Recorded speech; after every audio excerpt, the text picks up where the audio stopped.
Think and Grow Rich. So this book isn't one of those get-rich-quick formula things. This book has its place in history, and it has actually changed the lives of thousands and thousands of people all over the world. The funny thing about this book is that it doesn't actually talk about making money. What it talks about instead is the mindset, the philosophy, and principles of wealth creation. The book is a great introduction to financial education, and it's basically a guide to living a better life. It's one of the most influential books of all time when it comes to achieving financial independence and self-development. That's why everyone recommends this book for success. And here's the thing, this isn't a book that you read like a novel. This is a book that you need to actually use. It's basically like a manual. Let me tell you a quick story. A few years ago, I had the privilege of being invited to a business networking event in my city. And after the event, I had the honor of meeting and having a chat with one of the most successful businessmen in my city. He owned various companies and real estate all over the country, and I remember being so excited to meet him, and I had so many questions to ask him. After a few minutes of chatting, somehow the conversation drifted into books, and he asked me if I read books. And I told him, yes, I do. And then he asked me how often. And I told him about 1 or 2 a month. And then he looked straight into my eyes and told me, young man, if you want to grow financially, you have to start reading more books. What he told me that day has stayed with me ever since. You see, the average person in the US reads 12 books a year, while millionaires read at least double that number. I remember I asked him why I had to read, and he told me that reading wasn't enough. He said, read a book and you'll maybe remember a couple of lines here and there. Use a book and it will change your life. And here's the thing, I don't care if you don't like reading. It's not about what you like doing. It's about what you have to do in order to grow. And if you really, really hate reading, you can always look for the audiobook. I want you to actually get the most out of this book, so in today's video, I will give you the summary and the most important takeaways from Think and Grow Rich by Napoleon Hill, written in 1937. Principle number 1, you are responsible for your own destiny. One of the most important ideas shared by Napoleon Hill in his book is the fact that the only person responsible for whatever happens in your life has to be you and only you.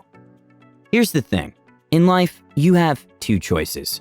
1, you can blame everyone else for what happens and make excuses for why you're not doing what you know you're supposed to in order to succeed. Or 2, take responsibility for everything and actually work to change. Taking responsibility is so important, and here's why. It gives you power. Think about it in this way. When you take responsibility for everything in your life, it means that you're the one that generated every outcome. At this point, you have the power to stop generating those outcomes by changing your behavior. Make sense? Good. Next one. Principle number 2. Failure is no more than a lesson. Have you ever failed at something? Yeah, we all have. Think about when you were just a little kid and you were learning how to ride your bicycle. Your parents probably helped you out a little, but still, you had to learn it all by yourself. You probably fell multiple times, stopped, and then picked yourself up and tried again and again until you made it. Every time you failed, you didn't stay down. You didn't complain. You just got back up and tried again. When it comes to any form of failure, this is exactly the same attitude you should have. Dust yourself off and get back at it. Failure is no more than a sign. Not a sign that you're stupid, it's a sign that you're doing something stupid. Let's say, for example, that maybe you're developing a skill, such as closing over the phone. You're selling high-ticket items to prospects over the phone, and you're doing your best to get better at it. One of the prospects completely rejects you, and every objection he throws at you catches you completely off guard. Obviously, this hurts you, but you shouldn't let it affect you. Remember the bicycle example? Well, this is exactly the same thing. It only means that you need to improve your skills. Evaluate what went wrong. What did you tell them that turned them off? Maybe you told them that you don't like fedora hats, and they were wearing one while speaking to you. The takeaway here is, don't repeat the same mistakes. Study your past failures, because failure always teaches you something. And if you're smart, you'll pick up the lesson and not repeat it. Principle number 3. You need a vision. Otherwise, where are you even going? Imagine this. You're hanging out with a couple of friends and one of them tells you to go. He doesn't tell you anything else, just go. You don't know where, so you begin walking randomly, directionless, kinda confused and with no real purpose. See how overall this is a bad idea? How are you supposed to get better in life if you don't even know where you're going or what you're living for? It's up to you to decide what's your purpose, mission, and direction. Maybe it's financial freedom. Maybe you want to change the world and stop global warming. Or maybe you just want to help your community, your church, or make your family proud. Whatever that vision looks like, you absolutely 100% need to know what it looks like in as much detail as you can, because clarity is the key to knowing where you're going. So back to the friend situation. Let's pretend that now he tells you to go to the main plaza of the city and to look for the cinema. You go there and you start looking. And you look, but you just can't find it.